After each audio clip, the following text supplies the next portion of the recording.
Kas tā tomēr ir tāda pa sērgu? KTM 990 Adventure. Dosimies noskaidrot, kas tāds pa aparāti ir, ko viņš spēj un kāpēc visi tā čurā biksēs pēc tā aparāta. Kāpēc tu fano par KTM 990 šādu te aparātu? Tikai dēļ viņa jaudas? Ierakst komentāru. Šis ir aparāts, kas sagraus, uzveiks jebkādu šķērsli jūs priekšā. Smiltis, kalnu, tā jauda vienkārši sagraus. Un, protams, ielās arī iznīcinās, pārsteigs kādu dažu labu šosejas motociklu. Jo šis monstrs tomēr var daudz.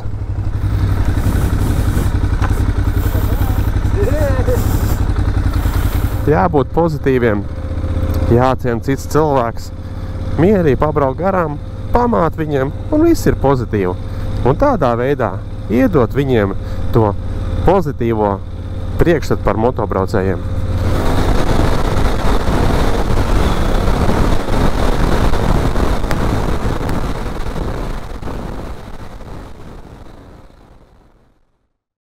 Nu čau visiem, esmu Rols.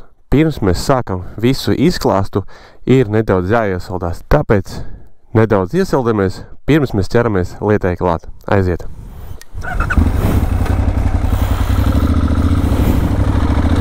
Izbrauksim man ierasto maršrutiņu, kur es parasti pabraukājos, patestēju, un tad aizbrauksim uz kādu spotiņu, pastāstīšu par šo te motociklu, kas man ir iedots uz motorandiņu. Un tagad iesaldamies.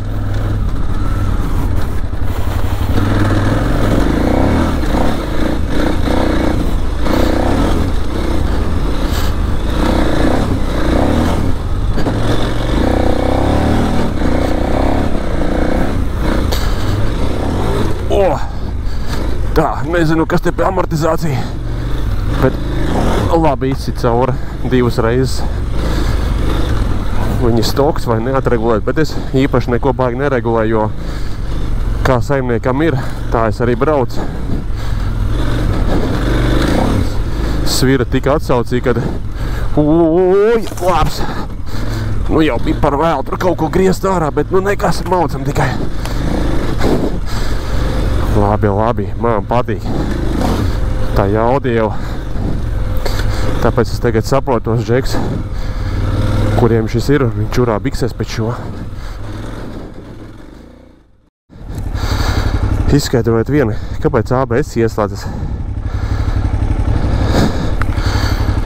Jā, kurš zina, kāpēc ieslēdzās braucot pats ABS? Tā ir otrā reize, kad man ABS pats ieslēdzās. Es it kā atslēdzu, bet viņš ieslēdzas. Esam atbraukuši uz vienu no tādiem foršiem elektrolīnijām. Tā īstens garš posms, kur ļoti labi var pārbaudīt savu fizisko un ļoti laba balansiņu ar mocu. Šeit man patīk braukt. Nezinu, kāpēc es tā baigi iemīlēju šito vietiņu, te var rītīgi labi pārbaudīt.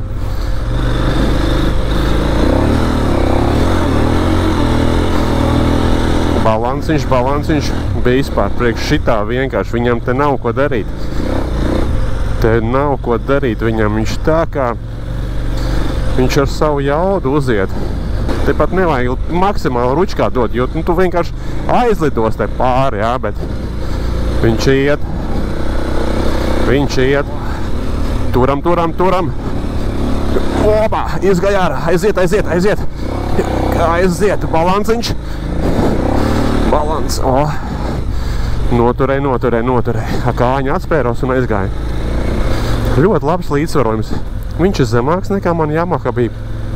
Te es varu uz pilnas pēdas.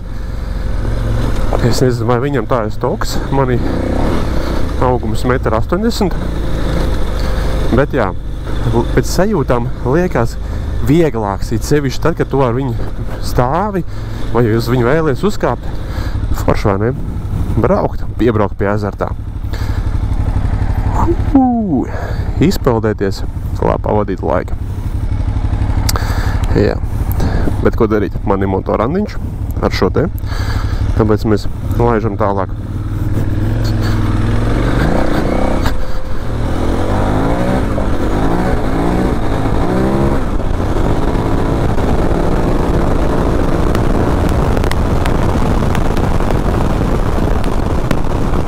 Moments un visu laiku izspolē.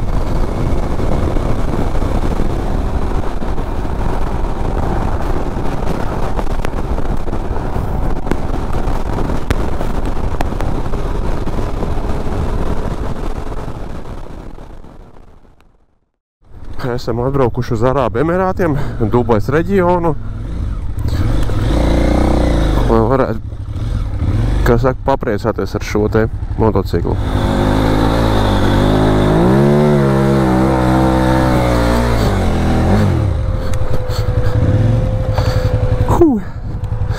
Labs, vai ne? Paņemsim viņās priekšējā rata. Šnā te. Artūr, šo vietu atceries.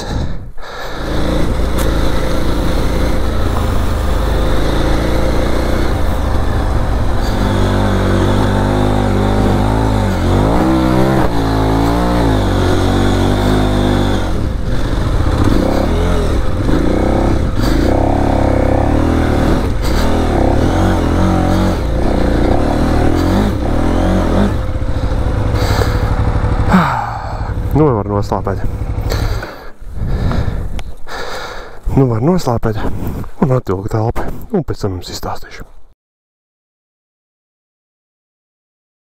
Es pat īsti nezinu, ar ko lai sāku šo te video, kā lai sāku runāt. Motorandiņš, tas, ko es filmēju un stāstu, tas ir mans personīgais viedoklis, un tas nav akmenī iekalts. Katram ir savu pieredzi, un katram ir savas emocijas, un kaut kādi pozitīvi vai negatīvi iespēja, vispār par motocikliem. Ok, ķeramies pie lieta. Teikšu tiešo, daudzi no viņa čurā biksēs, un es pilnīgi saprotu, kāpēc viņu čurā biksēs, un to nesapratīs tas cilvēks, kas nav braucis ar šādu motociklu.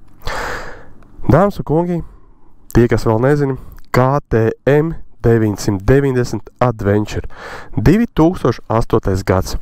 Visiem bērnības sapnis, leģendārs mots, Dakāras uzvaras, tūkstneši pasaules ceļotāji, apceļoši ļoti daudz visādas valsti. Tāpatās arī ir ļoti daudz visādas rūpniecisks jau, kas saka, bērnības skaits viņam, no kā daudz atturās, un tā skaitā es. Bet par šo es negribu ne ar vienu strīdēties. Viens mīl BMW, viens KTM, viens Yamaha, viens Suzuki, te mēs nestrīdamies. Galvenais, ka mēs braucam kopā, mums ir vienota izklaide, mēs esam uz diviem riteņiem, un mēs ķeram kaifu no tā, vai ne? Kāda starpība, ar kādu motociklu tu brauc? Vai tu brauc ar jaunu, vai tu brauc ar vecu motociklu? Galvenais, ka mēs kopīgi baudam emocijas, braucienu tam līdzīgi. Galvenais ir būt draudzīgiem.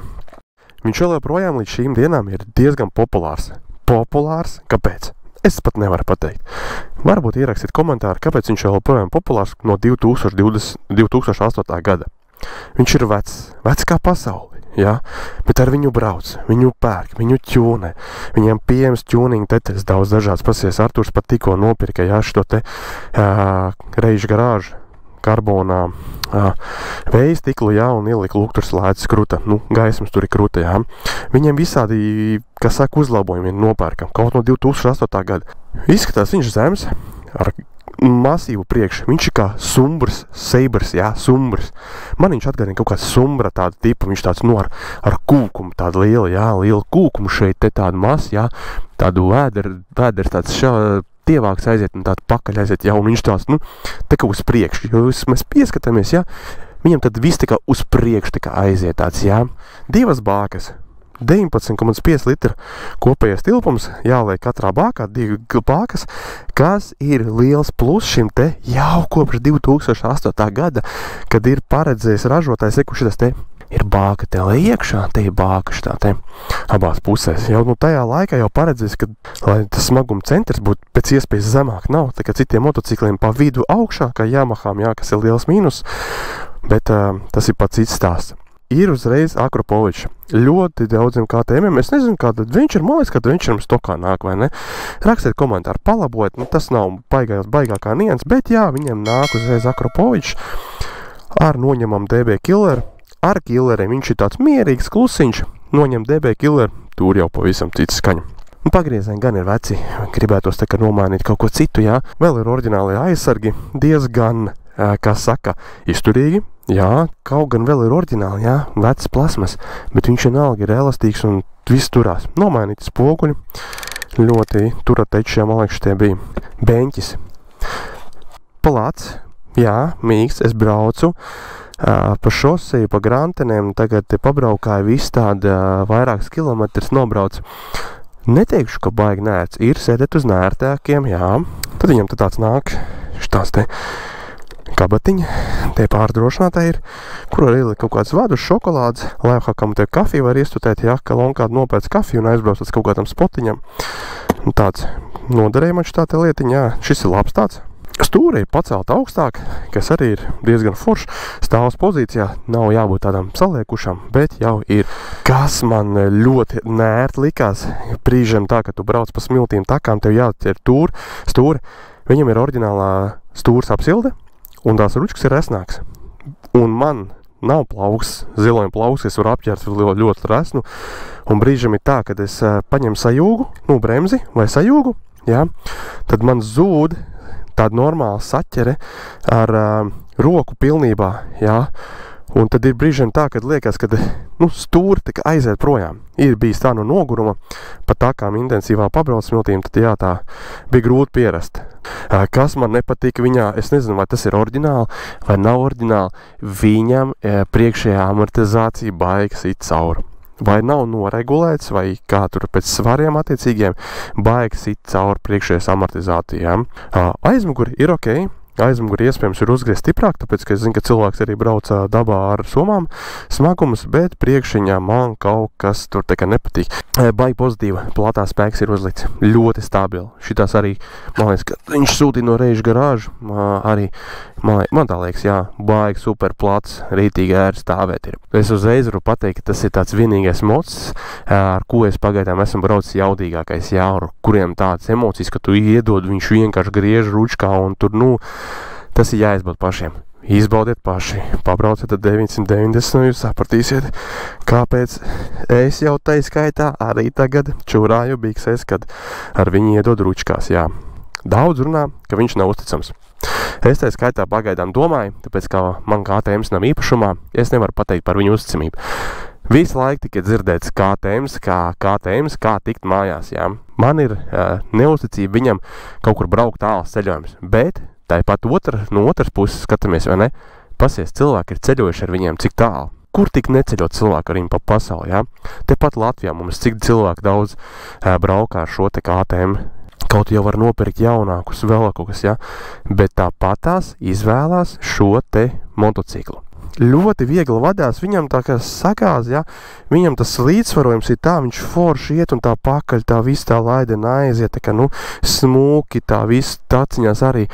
Un pie tās asās gāzes ir no sākuma jāpiešaujas, nedrīkst uzreiz baigt tā dot virsū, lai nav, kad tu samet jau uzreiz, bet pēc tam, tā, kad tu pierod, tu vari laiden ar viņu strādāt, un to gāzi tu vari, kā saka, manipulēt, raustīt, vairāk, mazāk, jā, bet ļoti superīgi. Tagad pasakiet man godīgi, tiem, kam ir šās te, rakstiet komentāru, bot takās, smiltis, kur jūs to jaudu liekat? Viņi ir reāli, jūs neizmantojat to jaudu, vai ne? Būsim optimāli. Jā, visi var mērīties krānaņiem, kad davāja tagad kātēm, jā, arī jābūt litram 990, tur ir jaudu, tur ar visu, bet mēs pa smiltīm braucam 2., 3. ātrums, mēs augstāk netiekam, un mēs to jaudu izmantojam tikai uz 30%, plus mīnus, vai ne? 30% no tā, kas viņam te ir. Tāpēc jums katram individuāli ir jāizvērtē, kur jūs pārsvarā braukājat. Ja jūs braukājat pa takām, jā, var ņemt šo, ar viņu būs grūtāk pierast pie takām braukšana, tāpēc, ka viņš ir diezgan paliels, viņš ir pasmags, zirgs, tas nav kaut kāds vieglais mocīts, bet ar viņu būs super ēri ceļot. Liels koferiem vieta, jaudas zudums nekāds. Vienkārši vālēt ar viņu. Viņš visur tevi ies. Tā, kad tu brauc ar šādu motociklu, uz tevīm atskatās, jā, cilvēki atskatās. Protams, viens ir tas, kādā krāsā viņš tevi nokrāsots, jo košāks, interesantā krāsa, cilvēki atskatās. Kārtīgs bubons, ne? Kārtīgs bubons. Bet tad, kad brauc, tas bubons nav tik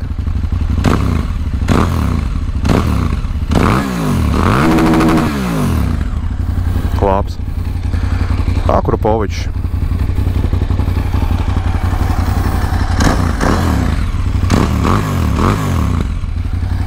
Jā.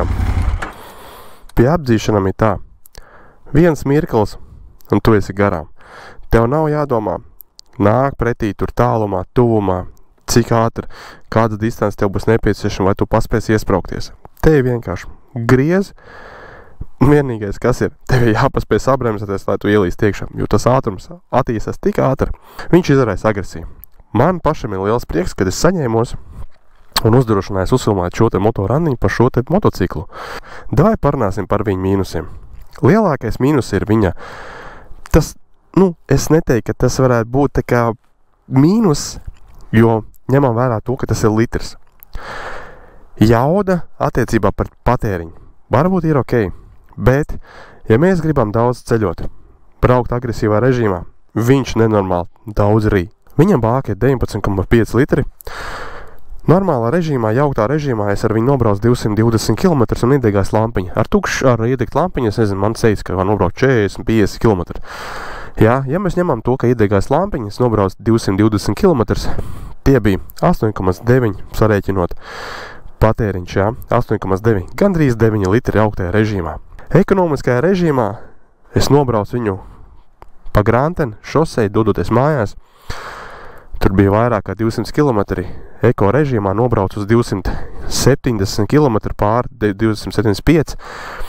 Pie tā patēriņa sanāca 7 litri, kaut kas tāds, 7 litri eko režīmā. Bet varbūt kādam tas būs viela pārdomā, jo ekonomiskā režīmā Grantene šosei neskrienot 100, vidēji 95, 105, 110, tie bija 7 litri. Kāda viņam vēl mīnus ir, kas viņam nāk no rūpnīcas, ko es zinu? Dzēsēšana. Ļoti daudz ir video bija iesūtīt, kad gāzējot dubļas smiltis velkos, viņam aiziet patrobok pa gaisu, dzēses strubas aiziet pa gaisu, antifrīzes iet pa gaisu, tāpēc, ka motors pārkarst. Un tad, kur viņam te liek vēl vien papildus ventilātoru lielo jāsūtur, un tad, lai dzēsē. Tas jau bija jau KTM rūpnīcas vaina jau, tāda lieta bija. Tad te vēl kaut kādi šitiem te bremžu cilindrīšiem, kaut kas te bija, man tas stāstīja. Degvielas sūknis, degvielas sūkiņi viņam jūkot nost arī. Kaut ko esam dzirdējis tādu. Arī, ka tāda lieta restaurē, vai arī ieliekot kaut kā tur krūtās firmas, jo tagad jau moderna laika ir, visādi tuningi tur var pasūtīt tam līdzīgi, un to visu var nomainīt.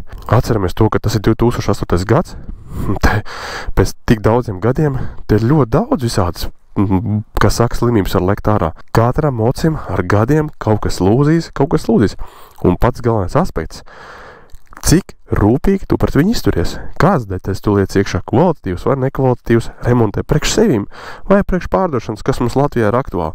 Ielī kaut kādu lētāko sūdu un pārdot. Nākamais, kad nopērk, viņam sāk birt nost, un viņš domā, ka viņš ir sūdu nopircis. Un tad atkal nākamais rodās tas, no kā es baidos, kas saka, kā tēm ir problemātiski. Kāds ir jūsu iemesls, kāpēc jūs viņu pirkāt? No kā jūs kaifojat? Ierakstiet, vai jūs tādu gribētu? Ja jā, kāpēc? Ja nē, tad arī kāpēc. Izveidosim tādu nelielu diskusiju komentāru sadaļā, paskatīsimies cilvēku viedokļus par to, ko cilvēki domā par šo motociklu. Ko lai jums atbildi? Vai es iemīlēju šajā mocī? Jā, vairāk es iemīlēju tajā jaudā. Ērti ir sēdēt. Diezgan tāds paliels viss, ērta braukšana. Vai es vēl kādreiz gribētu izbraukt ar šo motociklu? Noteikti. Kāpēc nē? Staigāju apkārt, domāju, ko es vēl nepateicu. Davai daram tā.